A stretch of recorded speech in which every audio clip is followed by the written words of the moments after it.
Sa hirap ng buhay, kumapit sa patalim si Joshua. Pero hindi niya akalaing ang lalaking naging customer niya magiging jowa naman ng nanay niya.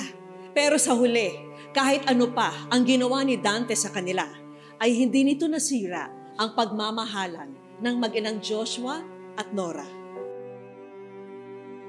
Tuluyan na ngang tilalikuran ni Joshua ang madilim na landas. At para makatulong sa pamilya ngayon, nagsisikap si Joshua bilang working student. Pinagsasabay niya ang pag-aaral at pagtatrabaho bilang delivery rider. Nung time po kasi na yun, wala po ako maisip na ibang trabaho. Kailangan ko po ng bantustos sa pag-aaral ko since working student po ako. Nagsisisi na po ako. Pinatawad ko na rin po yung sarili ko sa ganung bagay. Mas maganda, hanapin niya ang kanyang strength. Saan ba siya magaling? Ano ang kanyang mga talents, abilities? Kasi maaaring doon na siya ngayon maghahanap ng alternative ways of looking for finances.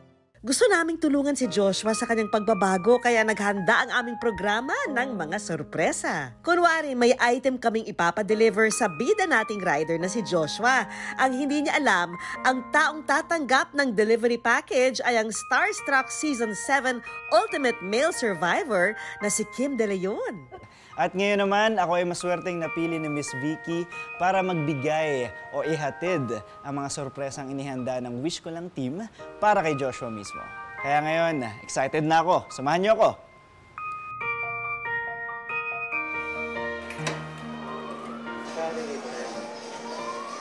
Bali ano lang po, 45 pesos lang po. So, 40 pesos po sa base fare. Tapos, bali, additional yung denominator po 10 pesos. Pero, actually kuya, hindi ko naman kailangan to eh. Saan po yan sir? Hindi, alam ko mas kailangan mo to. Kaya... Yes, sir, ba nagigiro? Hindi, dito biro. Kaya ito, bigay sa'yo ng wish ko lang. Nasa wish ko lang ka kuya. Thank you po. Yan. Ganda eh. Hello. Sige, try mo. Ayan. Yun o, sakto. Para sa huling taon ni Joshua sa senior high school, hatid namin ang educational assistance. Gusto ko pong i-course sa college yung hospitality management. Kung hindi po papalarin doon, baka magano po ako, culinary arts. At bilang paghahanda sa gusto niyang kursong hospitality management, sagot na ng TESDA at ng partner school nito ang free training for cookery.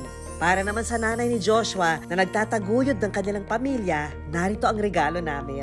May frozen meat products, kitchen appliances, utensils at dinnerware sets para sa panimulang karinderya business. Sinamahan na namin yan ng ready-to-wear o RTW products na pwede ring ibenta. Sagot na rin namin ang iyong bagong salon experience. Pa Joshua, bukod sa pangkarinderya mo, meron ka namang kapehan. Di ba?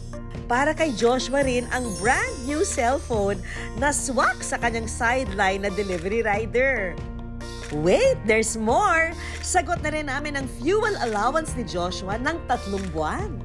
At ito na, Joshua, ang huling bigay ni Miss Vicky at ng Team Wish Ko Lang, ang Wish Ko Lang Savings. Gagamitin ko po ito para sa pag-aaral ko ngayon since ako rin po nagpapaaral sa sarili ko. Thank you po kay Miss Vicky Morales tsaka sa Wish Ko Lang. Malaking tulong po sa akin ito. Sinubok man ng panahon si Joshua noon dahil sa kagipitan. Ang mahalaga ngayon, pinipili niyang tahakin ang tamang daan.